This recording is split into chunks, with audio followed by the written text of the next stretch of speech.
독후감 읽어주는 여자와 남자. 오늘은 세미영의 팔묘촌입니다.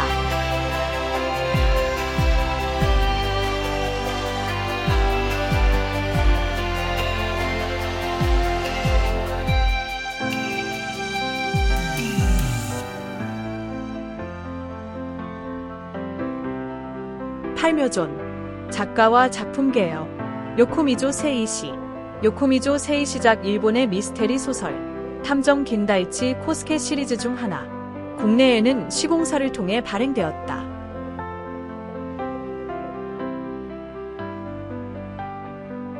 전국시대 1566년 아마고 가신 일족 8명의 폐주무사가 훗날을 기약하기 위한 헌금을 들고 한 마을로 몸을 숨겼다.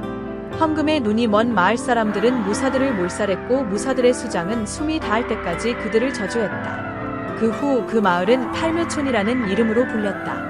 세월이 지난 다이쇼 12년 1923년 팔묘촌의 새가 다짐이 가해 주인 요조가 마을 주민 32명을 참살하는 사건이 발생한다. 요조는 산으로 몸을 숨겨 발견되지 않았다. 그로부터 26년 후 1949년 요조의 후사로 밝혀진 나는 다짐이 가를 잇기 위해 팔묘촌으로 향한다. 끈끈하고 미지근한 저주와 미신에 둘러싸인 팔묘촌. 이윽고 연쇄살인이 일어나는데 요코미조 세이시 특유의 음습하고 폐쇄적인 배경 공간, 시각적인 충격 등의 요소는 전부 갖추고 있으며 특히 추리물과 공포물, 후반에 펼쳐지는 모험물 등의 요소를 전부 갖추고 있어서 꽤나 흥미진진하게 읽을 수 있는 소설이다. 51년 첫 출판된 이래로 긴다이치 코스케 시리즈 중 이누가미 일족과 더불어 최고의 인기를 모으고 있는 걸작.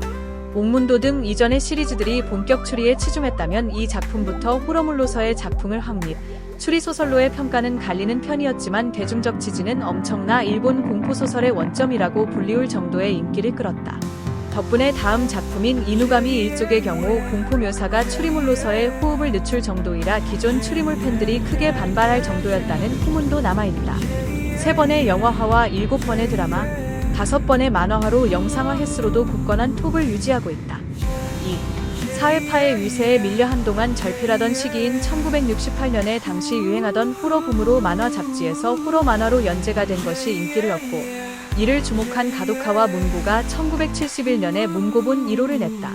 이후 전집이 출판되고 1976년에 이누가미 일족이 영화화로 흥행에 성공하면서 요코미조 세이시 리바이벌 붐을 이끈 계기가 작품이기도 하다. 특이하게도 화자가 3인칭 시점이 아니라 주인공 테라다 타츠야의 1인칭 시점에서 쓰였다. 긴다이치 코스케는 중간중간 나와서 결정적인 도움을 주는 도우미 역할이라고 봐도 좋을 정도. 일본에서는 1951년, 1977년, 1996년 3차례에 걸쳐 영화로도 제작되었는데 이 중 1977년판은 사실상 호러물이다. 특히 해상신으로 등장하는 26년 전의 학살 장면이 유명.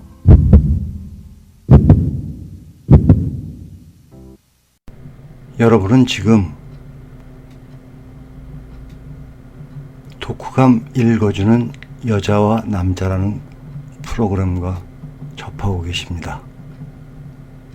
본격적인 독후감을 들으시기 전에 일본 작품이니까 일본의 대표적인 시를 노래로 옮긴 닥터영 프로젝트의 음악 한 곡 듣고 가겠습니다. 스보야라는 대표적인 시인인데요. 그의 작품 중에 별과 마른 풀이라는 작품을 노래로 옮긴 곡 닥터영 프로젝트 작품입니다.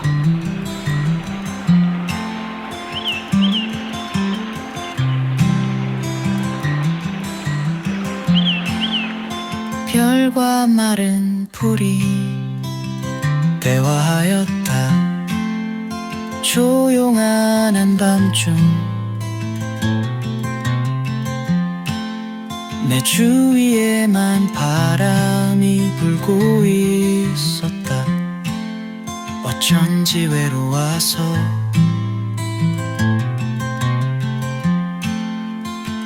그들의 대화에 끼어들려 할 때 별이 하늘에서 떨어져 내려왔다. 마른 풀 속을 찾아보았지만 별은 끝내 보이지 않았다. 아침 눈을 뜨자 무거운 돌이 하나 마음속에 떨어져 있었다. 그로부터 날마다 나는 혼잣말을 중얼거린다. 돌은 언제 별이 되랴. 돌은 언제 별이 되랴.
세미 여잉삼. 굳이 요코미조 세이시 같은 다작 작가의 한계를 논하라면 나는 구성과 필력을 거론하겠다.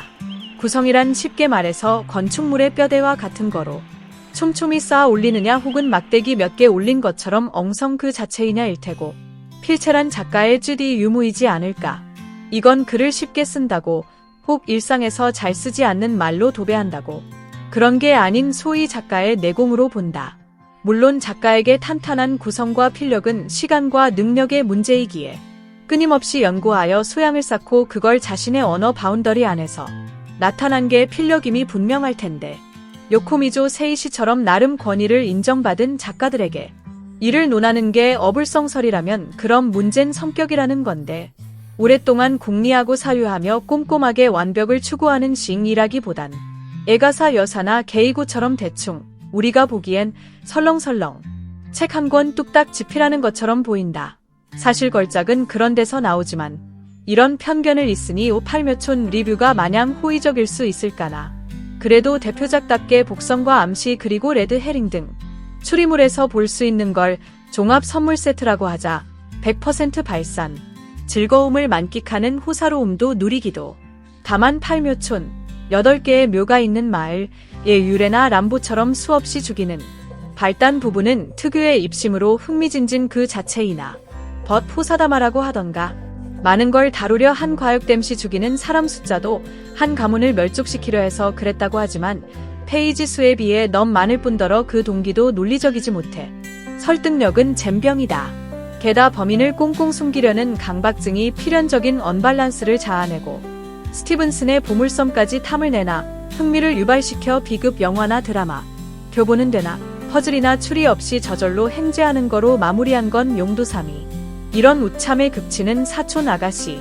다소 맹한데다 백치미도 없는 사촌 아가씨가 무작정 주인공에 반한 것도 주인공 역시 별 볼 일 없어 보이는데 이복 누나까지 한눈에 뿅 간 것도 우습지만 누가 38년도 작품이 아니랄까 봐 주인공이 동굴을 탐험하거나 쫓길 때마다 어김없이 짠 하고 등장하는 것도 그런데 동굴의 전기를 받아서인지 어느새 아주 총명한 여자로 변신.